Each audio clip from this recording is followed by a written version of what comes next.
વિશેષતા મેં તમને કહી દીધું કે ઘરની ગાયું છે, માલધારી છે, એના જ દૂધનું આ દહીં બનીને અમને ખવડાવે ને એના જ દૂધની આ મામાની ચા ને ભાણાના ગાંઠિયામાં બીજું કાંઈ ન ઘટે.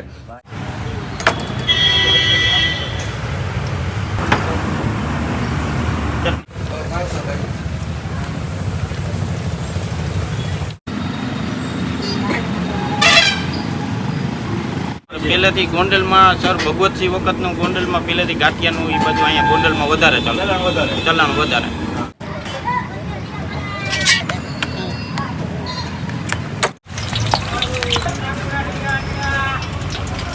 એને કહેવત છે ને કે અમારી કારી ભેંસું ને એનું ધોરું દૂધ ને એમાં જ્યાં દહીં તમે એકવાર ખાવ, બાકી પાવડર ના તો આખી દુનિયામાં મળે છે.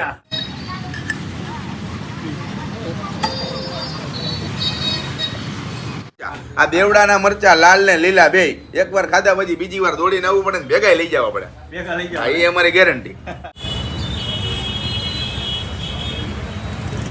આજે ગોંડલમાં આવ્યા ને તમે નાસ્તાનું નામ લીધું અને ગોંડલમાં તમારે ખબર છે ઘણી બધી વસ્તુઓ ફેમસ છે, પણ આ ગાંઠિયા ખાધા વગરના ગોંડલમાંથી જો કોઈ અમારા મહેમાન જાય તો સપનું અધૂરું કહેવાય.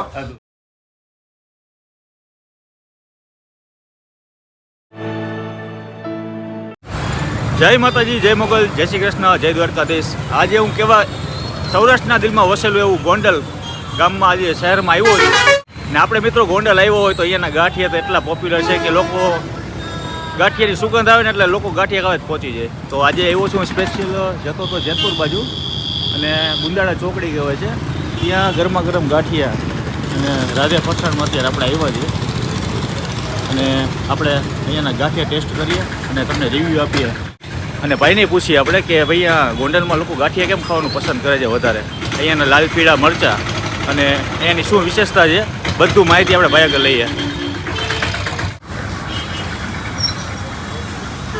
મિત્રો અત્યારે આપણે પહોંચી ગયા છીએ રાધે ફરસાણમાં અને અહીંયા ભાઈ ગરમા ગરમ ગાંઠિયા, વણેલા ફાફડા, જલેબી છે અને લૂઝ ફરસાણ છે અને આપણી સાથે છે અત્યારે પંકજભાઈ. ગોંડલ તો હું આવ્યો છું અત્યારે, પણ ગોંડલના લોકો વધારે કેમ ગાંઠિયા ખાવાનું પસંદ કરે છે? અમારે પહેલેથી સાહેબ ગોંડલનું એ પ્રખ્યાત થઈ ગયો, ગોંડલમાં ગાંઠિયાનું પ્રખ્યાત ચલણ વધારે સમજી ગયા સાહેબ. ગોંડલમાં પહેલેથી ગાંઠિયાનું ચલણ વધારે આ બાજુ અમારે તાલુકાના ગામડાના ખેડૂને વધારે ગાંઠિયાની સુગંધ વધારે ગાંઠિયા ખાવાની. બરાબર, એટલે ગાંઠિયા તો હરેક જગ્યાએ મળતા હોય, વધારે તો લોકો એને ગોંડલના ગાંઠિયા ખાવાનું પસંદ કરે. હા, અમારે પહેલેથી ગોંડલમાં સર ભગવતસિંહ વખતનું ગોંડલમાં પહેલેથી ગાંઠિયાનું એ બધું અહીંયા ગોંડલમાં વધારે ચલણ વધારે. આપણે અત્યારે શું બનાવો છો? વણેલા ગાંઠિયા. વણેલા લોકો બહુ શું ખાય? વણેલા વધારે ખાય, પાપડા ઓછા, વણેલા વધારે, વણેલા ગાંઠિયા. અને સાથે અહીંયા લાલ ને લીલા મરચાં. આની શું ખાસિયત છે? ગોંડલ તાલુકામાં આ બાજુ અમારે ગામડાના ખેડૂના મરચાં લાલ લીલા પ્રખ્યાત. આ બાજુ ગોંડલ તાલુકામાં વધારે લીલા મરચાંની વધારે આવે ગોંડલ તાલુકા. ખેતીવાડી વાળા બધા ગોંડલમાં હે ને લાલનું મરચાંનું, લીલા મરચાં એવું ચલણ વધારે, લાલ લીલા મરચાંનું. બરાબર. આપણે અહીંયા શું શું સેલ કરો છો અત્યારે? ગાંઠિયા છે, ગરમા ગરમ જલેબી છે, નાયલોન ખમણ છે, ફરસાણ છે. હા, લૂઝ ફરસાણ અહીંયા આપણે મશીનરી બનાવી છે. ફરસાણ, લાડવા, પેંડા હોય છે, ચવાણું હોય છે, નમકીનની આઈટમ બધી હોય છે. ઓકે, હું તમારી બાજુ આવું અહીંયા, કારણ કે આજે પંકજભાઈને બધી માહિતી પૂછીએ. ભાઈ ગોંડલમાં ગાંઠિયાવાળા તો આપણે બધી હરેક જગ્યાએ આપણે ગાંઠિયા ખાતા હોય છે, વણેલા છે, ફાફડા છે, પણ ગોંડલની વિશેષતા કંઈક અલગ છે, કારણ કે અહીંયા ભાઈએ કીધું કે અહીંયા 82 તાલુકા લાગુ પડે. ગામડા ને? હા, ગોંડલ તાલુકાને 82 ગામડા લાગુ પડે. બરાબર. અને શેમાં બનાવો? સિંગતેલમાં કે? સિંગતેલમાં, પ્યોર સિંગતેલમાં. જો સાહેબ કેટલા વર્ષથી અહીંયા અમારે 11 વર્ષથી ગયા. 11 વર્ષથી. બરાબર. તો મિત્રો ઘણા બધા અહીંયા લોકો આવે છે ને ગાંઠિયાનો ટેસ્ટ માણે છે. અને મોર્નિંગમાં કેટલા વાગે આવી જાઓ તમે? સવારના 7 વાગે ચાલુ થઈ ગયું હોય, સાંજના 8 વાગ્યા લગી ચાલુ હોય ગરમ ગાંઠિયા. 8 વાગ્યા સુધી? સાંજે 8 વાગ્યા. સાંજે 8 વાગ્યા સુધી? હા, સાંજે 8 વાગે. સવારના 7 વાગે ચાલુ તો કમ્પ્લીટ થઈ ગયું, 7 વાગે ચાલુ થઈ ગયું. બરાબર. હવે કદાચ કોઈ લોકોને અહીંયા આવવું હોય, વિઝિટ કરવી હોય તમારી ગાંઠિયાની, તો અહીંયાનું એડ્રેસ શું છે? ગુંદાળા ચોકડીએ બ્રિજની એક્ઝેક્ટ સામે મધુરમ પાનની બાજુ. મધુરમ પાનની બાજુમાં કોર્નર. હા, કોર્નર ઉપર આવે રાધે ફરસાણ. અને આપણા નંબર 97 27 76 91 78. અને આ રૂપાળા ગાંઠી કેમ ભાઈ? અહીંની રોટની ને કારીગરીની અદભુતી છે. બરાબર.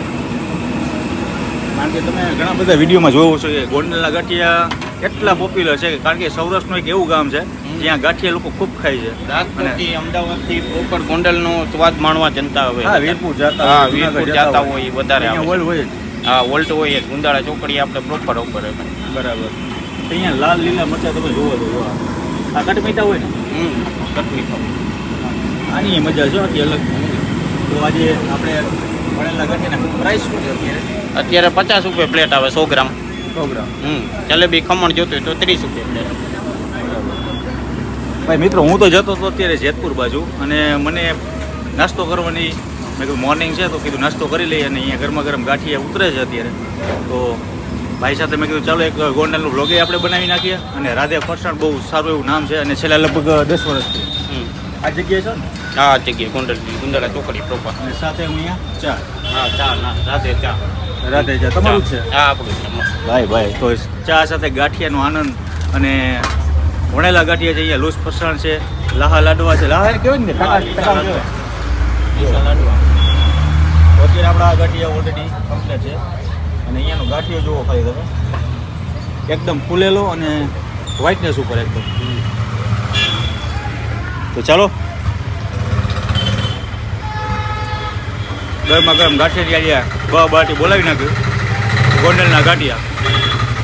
આ ગોંડલની કંઈક કહેવત છે એ તમને ખબર છે? ગાંડા ગુંડા ગાંઠિયા. શું? ગાંડા ગુંડા ને ગાંઠિયા ગોંડલમાં પહેલેથી જ વખતથી કહેવત છે. એવું બરાબર પહેલેથી એવી કહેવત છે ગાંડા ગુંડા ગાંડા હોય એટલે અહીંયા ગોંડલમાં અમારે હચવાઈ ગઈ. એવું હા ગાંડા હચવાઈ છે ગમે એટલે બહારથી આવે તો હચવાઈ જાય અને ગાંઠિયા માટે હચવાઈ જાય.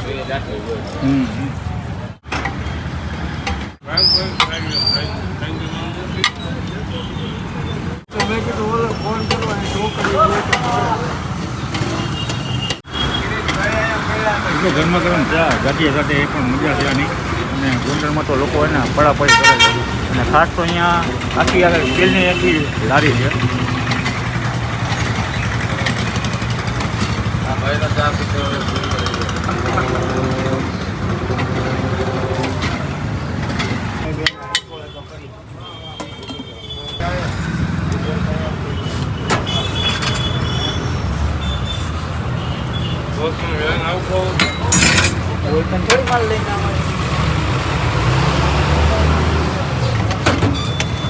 વખતભાઈ આ મશીન છે લોટ બાંધવાનું મશીન છે લોટમાં 5 કિલોવાળું મશીન છે. લોટ બાંધવું મશીનરી આપણે મશીનરીથી લોટ બાંધવો હાથે બાંધવાની નહીં.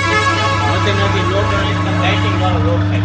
આમાં ખબર કેમ પડે કે લોટ તૈયાર થઈ ગયા? એ લોટને 5 મિનિટની કેપેસિટી હોય. 5 મિનિટમાં તૈયાર થઈ જાય તમારે. ઓટોમેટિક છે? Automatic machine.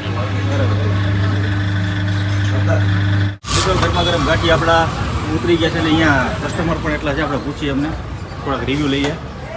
શું કહેશો સાહેબ? અરે રાજભાઈ ગોહિલ, તમે આજે ગોંડલમાં અમારા ગોંડલના આંગણે આવું જ પડે ને. કેમ છો? કેમ મજા આવો આજે મને ફોન તો આવી જ ગયો તો તમારો કે રાજભાઈ આવવાના છે સ્પેશિયલ. જો બધી સગવડતા કરી રાખી છે. આજે ગોંડલમાં આવ્યા ને તમે નાસ્તાનું નામ લીધું અને ગોંડલમાં તમારે ખબર છે ઘણી બધી વસ્તુઓ ફેમસ છે. પણ આ ગાંઠિયા ખાધા વગરના ગોંડલમાંથી જો કોઈ અમારા મહેમાન જાય તો સપનું અધૂરું કહેવાય હો. એટલે રાધાના ગાંઠિયા અને હું તો વર્ષોથી ખાઉં છું. કાંઈ ગાંઠિયામાં ઘટે ને એકવાર તમે સ્વાદ માણો આઈનો. અને ગાંઠિયા જલેબી ખમણ એ તો બધું છે જ પણ ગાંઠિયા ફેમસ વસ્તુ છે. ચટણી કઈ કઈ છે પેલા એ મને ચટણી જે આવડિયા જે રહી ને લીલી ચટણી છે, આ લાલ ચટણી છે, આ દહીં છે, ખમણ છે, છાશ છે, આ બધી વ્યવસ્થા કરી રાખીએ ભાણાભાઈ આપણા માટે. પછી મહેમાનને જે મજા આવે બાકી ગાંઠિયા તમે એકવાર ચાખો એટલે ગાંઠિયામાં જો નો મજા આવે તો એમાં કઈ ઘટે નહીં. અને પહેલેથી ગોંડલનું નામ હે અને ગોંડલમાં અમારે લોકોને ગોંડલ વાળાના ગાંઠિયા ખાધા વગર ન હાલે. અને અમારા કોઈ પણ ગેસ્ટ મહેમાન આવે એને ગાંઠિયા ખવડાવ્યા વગર અમારે ન હાલે. કારણ કે એકવાર ચાખે પછી બીજી વાર નામ લેવું પડે. અને અહીંના મરચા, આ દેવડાના મરચા લાલ ને લીલા બે એકવાર ખાધા પછી બીજી વાર દોડીને આવવું પડે ને ભેગા લઈ જવા પડે. એ અમારી ગેરંટી. લ્યો લગાવો ગાંઠિયા. તમને કેવા લાગે પહેલા? અને જો આ ગાંઠિયાનો સ્વાદ મોજ ને આ ખાધા પછીની જે ઝલક જેની મજા છે ને એ ગોંડલ સિવાય ક્યાંય ન આવે. એનું વાતાવરણ જેવું છે. ગૌમંડળમાંથી ગોંડલ થયું ને ત્યારનું ભગા બાપુ વખતના ગાંઠિયા ફેમસ છે ભાઈ. અને અહીંનું દહીં અમારી જે ગીર ગાયું આ ભરવાડુની જે માલધારીની હોય એના દૂધમાંથી કાયદેસર આ ગાયુના દૂધમાંથી આ દહીં બનાવેલું હોય. એને કહેવત છે ને કે અમારી કારી કારી ભેંસું ને એનું ધોરું ધોરું દૂધ ને એમાંથી આ દહીં તમે એકવાર ખાવ બાકી પાવડર ના તો આખી દુનિયામાં મળે છે. ગોંડલ જેવું કઈ થાય નહીં પેલા. એકદમ દેશી નેચરલ. એકદમ દેશી નેચરલ, એમાં કાંઈ ન ઘટે. ભાઈ અમારા જતીનભાઈ તો બાટી બોલાવી નાખી છે અને ગોંડલમાં જો આવ્યા હોય ને ગાંઠિયા ન ખાતા હોય ગોંડલના તો ગોંડલ તમારા માટે અધૂરું છે. બરાબર ને ભાઈ? અને ગોંડલની ચાની ચુસ્કી એવી હો આ એમ જે આ ચા પીધા પછીની જે મજા છે ને અહીંની એ તમને ક્યાંય ન મળે. બાકી પાવડરમાંથી ઘટ કરેલી ચા તો આખા ગામમાં મળતી હોય, બીજા હો ગોંડલમાં નહીં. ગોંડલમાં નેચરલ વસ્તુ જ મળે, એ અમારી જવાબદારી. 100%. તો મિત્રો આવો પ્રેમ છે ગોંડલના ભાઈઓનો અને લોકોનો પણ એટલો રિસ્પોન્સ છે કે અહીંયા આવો ગોંડલમાં જ્યારે પણ તમે આવતા હોય તો ગોંડલના ગાંઠિયા ન ખાતા તમે કાંઈ નથી ખાતું. ગાંઠિયા ફરજિયાત ખાવાના હો. અને ખાસ તો અહીંયાની ચટણી, આ ગાંઠિયાની ચટણી છે ને, આ એ સ્પેશિયલી લીલા મરચાની અને જે મસાલા નાખેલા હોય ને લીલી ચટણી છે. બરાબર. એનો પણ ટેસ્ટ જ કંઈક અલગ જ આવે. અને એની હારે જો આ તમને દેખાડું કે આ ગાંઠિયો છે અને આની હારે જો આ લાલ મરચું અમારા દેવડાનું પ્રખ્યાત લાલ ને લીલું બે આ બટકું ભરીને ખાવાનું તમને મોજા જેવા રાખે, એમાં કાંઈ ન ઘટે. ખાટું મીઠું જ લાગે અને તીખું મીડિયમ લાગે. પછી અમારા એના ખમણ એવા બને. હવે બીજી બધી વસ્તુ તો ઠીક છે જેને જે ભાવતું હોય, બાકી ગાંઠિયા કોઈ ન ભાવતા હોય ને તો એકવાર અહીં આવવાનું. ન ભાવે તો તમ તારે ભાણાને કહેવાનું અને ભાવે તો આખા ગામને કહેવાનું. જવાબદારી વાળી વાત. શાક બની જતો. તો સરસ મજાની જે ભાઈ જતીનભાઈ વાત કરી, મોજ પડી ગઈ મને. એની વાતો સાંભળીને મજા આવી. કારણ કે ગોંડલમાં આવ્યા હોય ને ગાંઠિયા ન ખાવ એ અધૂરું છે. તો આજનો વિડીયો આપણે અહીંયા પૂરો કરીએ. મળીએ નવા વિડીયો સાથે નવી મોટ સાથે. ત્યાં સુધી જય માતાજી, જય મોગલ, જય શ્રી કૃષ્ણ. અને હું તો એટલું જ કહીશ કે જુનાગઢ જતા હોય, વીરપુર જતા હોય તો આ જગ્યાએ ચોક્કસ બ્રેક મારજો. ગુંદાળા ચોકડીએ તમારે ગુંદાળાનો ઓવરબ્રિજ નહીં ચડવાનો અને નીચે તમારે સર્વિસ રોડ ઉપરથી આવતું રહેવાનું.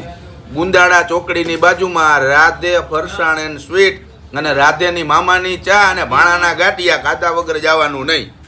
અને એની વે અમને ગમે ત્યારે ફોન કરવાનો હોય. આ બાજુ જોઈ, આ તો અમારા મિત્ર આજે ભેગા થઈ ગયા. ગોંડલમાં ઇન્વેસ્ટમેન્ટ કરવું હતું, જતીનભાઈ એકાદું મકાન અમારે ગોંડલમાં રહેવું અને રહેવાની મજા આવે અહીંયા. આવી વાત આ તો પહેલા મેં કીધું ગાંઠિયા, પછી બીજી વાત હો.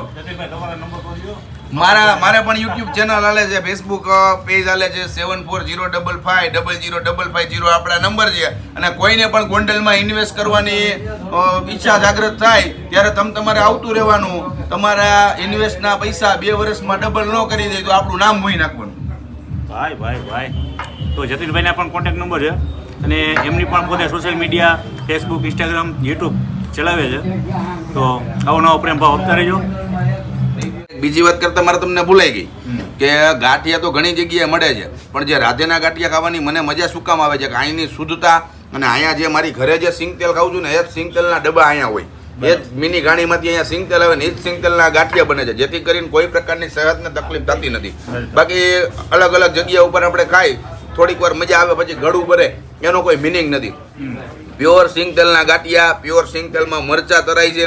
અને વિશેષતા મેં તમને કહી દીધું કે ઘરની ગાયું છે, માલધારી છે, એના જ દૂધનું આ દહીં બનીને અમને ખવડાવે ને એના જ દૂધની આ મામાની ચા ને ભાણાના ગાંઠિયામાં બીજું કાંઈ ન ઘટે. સિંગ તેલના ગાંઠિયા ખાવા હોય તો ગોંડલમાં રાધે ફરસાણમાં આવી જવાનું, બીજી વાત નહીં. અને મજા કરવાની. બાકી ગાંઠિયા એટલે ગાંઠિયા, મામાની ચા અને ભાણાના ગાંઠિયા, મોજ પડી ગઈ.